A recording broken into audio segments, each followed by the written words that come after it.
Next to the stage. Some of you told me you wanted to see some more women, right? Right, I know you told me that. Well, next to the stage, a woman who brings over 20 years' experience as a nonprofit leader and a leadership and performance executive and consultant for national organizations as a psychologist. Dr. Natalia Pert currently serves as the COO and Director for Strategic Initiatives for the DeBruce Foundation. Dr. Pert is also an executive director of a national research collaborative launched by the DeBruce Foundation in August of 2014 to reshape the opportunity landscape in America. The collaborative identifies designs and incubates innovative solutions that leverage the strengths of individuals and communities to improve upward mobility in our nation. She previously served as CEO of the YWCA of Omaha, has held leadership positions at Gallup and the Corporate Executive Board in Washington, D.C. With her varied career experiences, she's become adept at helping individuals and organizations affect change by positioning themselves for success and for taking new strategic directions. Dr. Pert holds a BA in psychology with honors from Brown University, a PhD in clinical community psychology from the University of Maryland. She completed her clinical internship at Harvard Medical School, Boston Children's Hospital, and worked as a psychologist at institutions that include Johns Hopkins and Georgetown's Child Development Center. Dr. Pert has been a member of the board of directors of the Federal Reserve Bank of Kansas City, Omaha branch, and the University of Nebraska's Medical Center Board of Counselors. She served as an adjunct faculty member at Creighton University and was named Woman of Distinction by the Midlands Business Journal. So 2015 Hope Global Forum, come on, you know what we need to do. A warm welcome to the moderator of our next panel, Dr. Natalia Pert.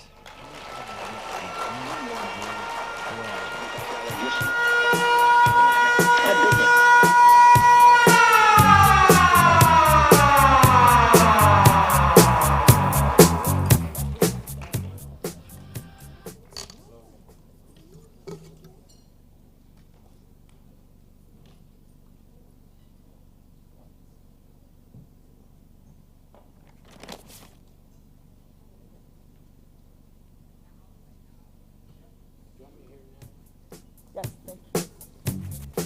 Well, good afternoon, everyone. Again, my name is Dr. Natalia Pert, and I am honored to be able to moderate this afternoon's closing session. Session today is How the Poor Can Save Capitalism. This is about solutions for rebuilding the middle class. Now, I am joined by a great group of leaders that I will introduce to you in a minute. But first, since this is our closing panel, I thought that what I would do is just start by taking just a couple of moments by reflecting on these last couple days. We were here, we learned a lot, but there were about 4 key themes that stood out for me. I'm sure there's many more for you all, but I just want to name 4 very quickly. Number 1, opportunity and inclusion. I think it was best said yesterday, talent is equally distributed, but opportunity is not. And our economy can't thrive if we get to define who participates. Number 2, collaboration. Because not only do we need monetary collaboration to manage what now is a much more integrated global economy, but we also need public-private partnerships and a sense that we're all in this together. We talked as well about the fact that this is not just a moral imperative, but it's a business one, because the fate of every single one of us is inextricably tied to each other. 3, I think this is fundamentally about human dignity. Because the number 1 issue today is that of jobs. But here's the question. How do you have a sense of dignity and worth when you don't even have control over your life?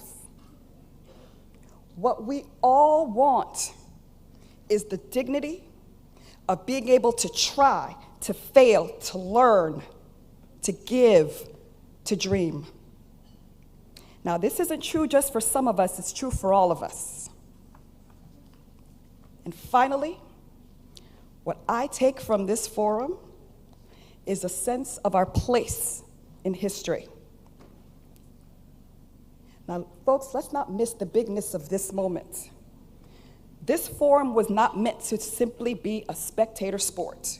This is a call to action, because the pain and the fear that's gripping our nation and our world today is palpable. As John says, the world is on fire. But you know, we're all called in this moment in time to take our place and stand in the gap so that we can all reach beyond that pain in order to help lift us higher and lead us forward. We also talked about the fact that no one can do everything, but now help me finish a sentence, but every one of us can. Thank you. Now with that, I'm going to introduce to you our panel. They were kind enough to say that given that we've got some short time deadlines to meet today because we've got a hard stop, that I will simply introduce their name and their title. Their bios are in the book so we can get right to it. Thank you again, panelists. To my immediate left, my friend, Jim Clifton, Chairman and CEO of Gallup. Welcome.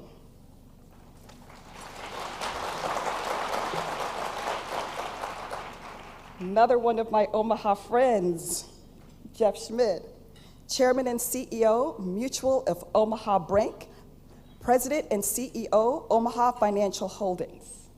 Welcome.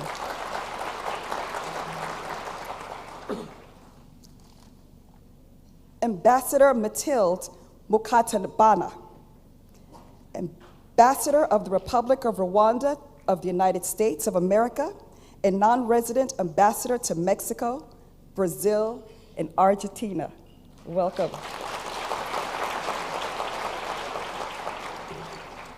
And finally, Richard Carrion, Chairman and Chief Executive Officer, Popular, Inc.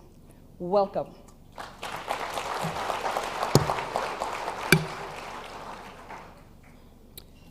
So now, the question before us today is this: how do we kickstart our global economy and rebuild the middle class? We're going to start and just go down the line. I'm going to give everyone an opportunity to get the conversation going. Well, can you say the question again? Of course. How do we kickstart our global economy and rebuild the middle class? Are you looking, okay. Yeah. Well, I think that there's a lot of talk about that the economy is doing, it's coming back and the jobs are doing well. There's a problem about that, and that is that you'll hear that from the administration. I'd do the same thing if I was administration, but you also hear it from Wall Street, because they're both special interest groups. They're trying to convince us that things are better than they are. Here's the point. When we added 250,000 jobs in December, Wall Street nor the administration finished the sentence. You know what finishes the sentence? 300,000 jobs were lost. November, 800,000 jobs were lost. You see what I mean? So we're only counting the fact that I got 100 and say I didn't lose 200. The best thing to look at is the percent of real jobs, full-time jobs, 30 plus hours a week with a paycheck for an organization, as a percent of the adult population. That's about 44%, which is the lowest it's been since the government started measuring it. I don't like saying it. You don't like to hear it. But our jobs are the weakest they've ever been in four decades. The only place, so you say, well, where do we find those good jobs? The only place you can reliably, consistently find them is in startups. Now, sometimes big business will say, well, we hired some. Yeah, you did hire some, but you also laid some off. So they're not truly new. But that's why this conference is so valuable. That's why these kids are worth billions of dollars that were on the stage here. Because The only place you can reliably find jobs is in startups. And right now, startups have been rolling along at 500,000 a year, 400,000 closed. 5 years ago, they crossed. And I think that's the most deadly metric there is in America. Because we had a net of 100,000 new jobs, now we've got a negative net 100. So if you said, how's unemployment going to be? Forget that number you see. Remember, the denominator is getting smaller and smaller because nobody works anymore. It's a dishonest number. It's not apples to apples. But so unless we reverse the trend of new businesses starting, the number of full-time jobs as a percent that are available for the adult population will continue to go down. Now, that sounds awful, but we can fix that. It's very fixable. So I would say a couple of things. One is global seems so big to me, and I think one of the reasons I'm up here today is I think we're trying to do in Omaha, the Midwest, the solutions are created locally. And so I would tell you that the things that we're trying to do in the Midwest really have to do with the alignment between education and business. We're really trying to figure out how do we create an educational system that it not only is partnered with the outcomes that business are in need of, because I have a sincere desire to grow our company, and I need smart people. So some of the things that I think would be important, one is we need visionaries, we need modern day prophets. I'm here because John Bryan has written a manuscript about the roadmap. This book that he's written, to me, if broken down, creates some opportunities for local solutions. So I think about things like the power of 12, as we talk about, and that power is how do we use not only the things we know in education, which really hard skills driven, and combine them with the things that organizations like Gallup have designed over the last few decades that are soft skill driven, and align those things that are targeted to a 12-year-old and a 12th grader. And we need to be testing and understanding, how do we put a 12-year-old on the right track? How do we all, as business people, understand where are their talents, where are their soft skills and soft skills? So it's too late when they're 12th grade to really understand that. They need to be on a career path by the time they get into 9th grade. And so there's some of the things we're doing around organizations like Accelerate Nebraska, Avenue Scholars, that are really trying to combine and get at the table education, best practice, and business needs. Thank you. Ambassador. Thank you very much. I think I'll give an example of Rwanda because obviously we've done that. Quite a few know that Rwanda had collapsed. 1994, we didn't have anything standing. And for the last 20 years, we've seen a country that is the second in Africa to do business, lack of corruption. We are talking about a place where people are included in the economic development. So it was an intentional direction taken by our leadership to really empower the people, all the people. We are talking about the youth, we are talking about women, and by doing that, we needed to create laws of labor, promote business. Now we can open a business in 6 hours, whether you are out or in. So we made an environment where people can thrive. And I'm going to give one example, because we can't talk about all the laws that were passed to be able to be here. For instance, what we call Agaciro Fund. Agaciro means dignity. You know, we wanted to create self-reliance of the people. So what happens is that the poor people, the people contribute to that fund. And the fund is going to develop the whole socioeconomic development of the country. So we started it in 2012. By now we have $50 million going for $500 million. So I would say it's intentional. You need to have an informed leadership that really wants to develop the country to do that. Thank you. Thank you.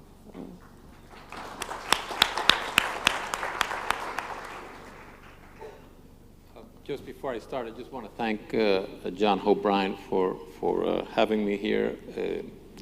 John overcame his natural shyness and reach out to me, and it really has been inspiring.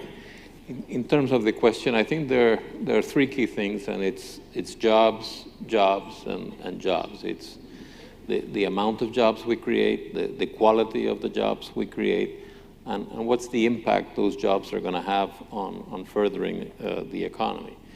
The wonderful thing about technology today is that it really lowers the barriers to entry, so that every person is really a corporation of one, and you can get going. So anything that tries to empower people, whether it's education, whether it is committing as businesses to bring young people into the workforce, or whether it is planting the seed of entrepreneurship in our young people in our schools, I think is great. I was inspired a little earlier today when I see this 13-year-old kid winning that prize. I mean, it's fantastic. How could you not get emotional about that? So I think it's about that. It's about having people become empowered, more self-reliant, and creating more entrepreneurs.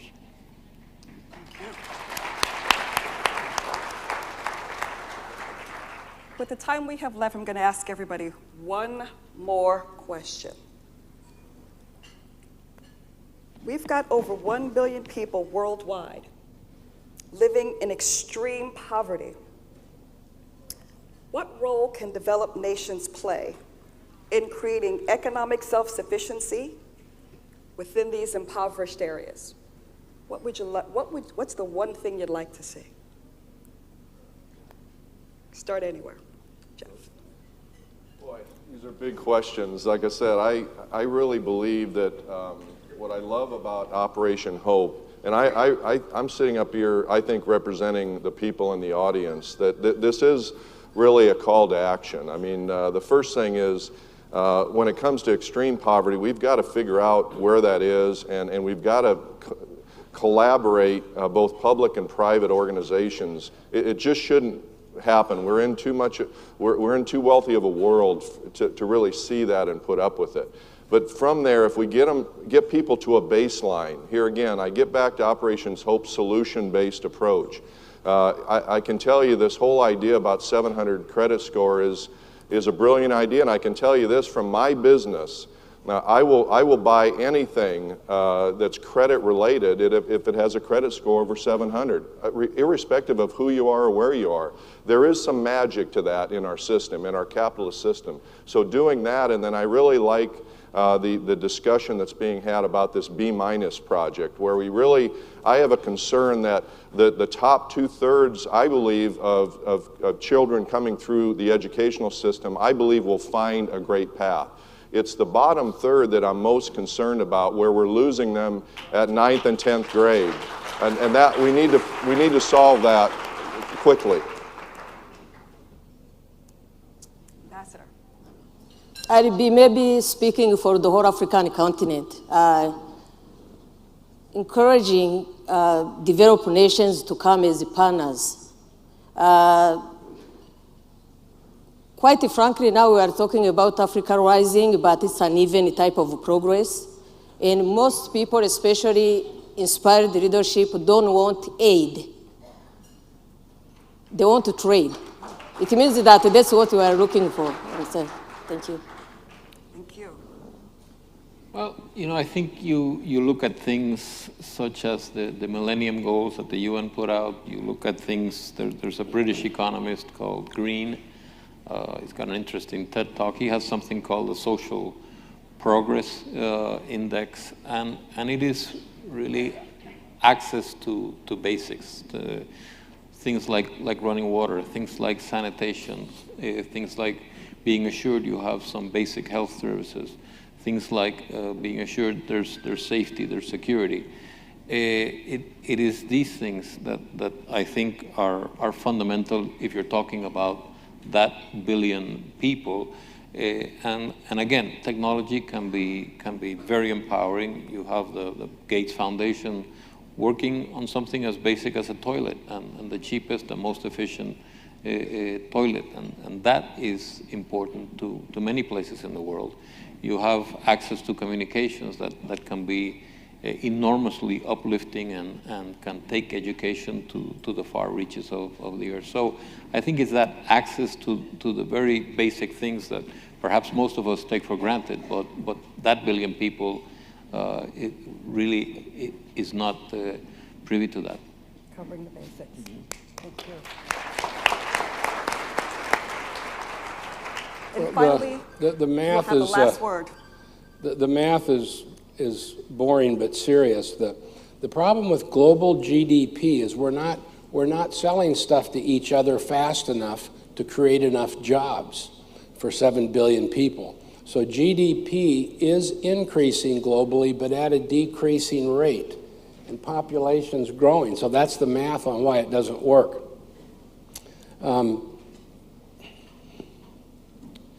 If you have high IQ anywhere in the world, especially in America, we'll find you. The testing is so good. I mean, if you're some little guy in Lauderdale, in the worst part, or out in western Nebraska, wherever it is, we'll find you. Because as a society, we are so good and have so much appreciation for intellectual development. We don't have that for entrepreneurship yet. It's still too random. We need to make that as intentional, that development as intentional as we have intellectual development. You know, another one is sports. I mean, God, if we spot a good running back, you know, the whole state goes and finds that running back. But, you know, we discovered, I mean, this Operation Hope discovered Muhammad today. That's a genius. But we don't really refer to it as genius. But that we need that genius more than we need high IQ now, because you know that he's already got 3 companies going. This isn't his first rodeo here, but see, he's a perfect example. He'll create hundreds of jobs in his life. I bet he'd be a really fun guy to work for. But we in this country in high school, Gallup estimates that it's 5 in 1,000 are I mean this in a good way, but sort of freaks of nature like this kid we found. And so there's about, 15 million? So the quick math is that there's about 75,000 young men and women like Mohammed roaming the hills and streets of the United States. We don't know who they are. Now, if they were running backs, we'd know who they are. Or if they had point guards or high IQ, whatever it is. But I think America's got to figure that out. This is very American to say, but the world works better when we dominate it.